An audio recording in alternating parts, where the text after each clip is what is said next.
మీకు రోగాలు ఎందుకు వస్తావయ్యా?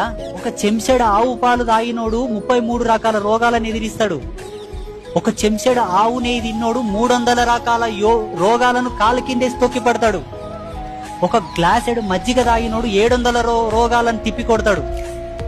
ఒక కప్పు పెరుగు తిన్నోడు 1000 రోగాలను తిప్పి కొడతాడు. తెలుసా మీకు? అది కేవలం ఆవు పాలు, ఆవు నెయ్యి, ఆవు పెరుగుతో చేసిన మజ్జిగ, ఆవు పెరుగుతోనే ఆ ఫలితం ఉంటది. అందుకే పంచ అమృతాలు అన్నారు. అమృతం ఎవడని చూసిండా? దేవతలు దాతేనేమో అమృతం అంట, మనకు అమృతం లేదని బాధపడతారు. ఆవు పాలు తాగండి అయ్యా, మీరు కూడా అమృత తుల్యులే.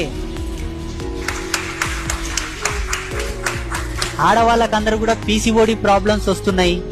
సకాలంలో పిల్లలు బహిష్ట అవుతలేరు, నెలసరి కూడా సరిగ్గా అవ్వట్లేదు, గర్భాశయం లోపల అండములు ఉత్పత్తి అవుతలేవు, ఎగ్ రిలీజ్ అయితే లేదని ఈ మధ్యలో సమస్యలు చెప్తున్నారు కదా. పుట్టుకతోనే పిల్లలకు ఆవు పాలు దాపండి, ఆవు నెయ్యి తినబెట్టండి, ఆవు పెరుగు తినబెట్టండి, ఆవు పాలతో చేసిన మజ్జిగ దాపండి. మీకు రోగాలు ఎందుకు వస్తావయ్యా? తల్లి పాలతో పాటు గోవు పాలు కూడా దాపించండి అయ్యా, మీకు పుణ్యం వస్తుంది. చాలా మంది ఆవు పాలు దాతే వేడి ఎక్కువైతుంది అంటారు. వేడి ఎక్కువైతుంది కాదు, పట్టు ఎక్కువైతుంది, పట్టు. ఈ విషయం నేను చెప్పలేను. నేనెంత నిన్నగాక మొన్న పుట్టినోని పిల్ల బచ్చగాన్ని. సప్తఋషులు చెప్పింది సత్యం.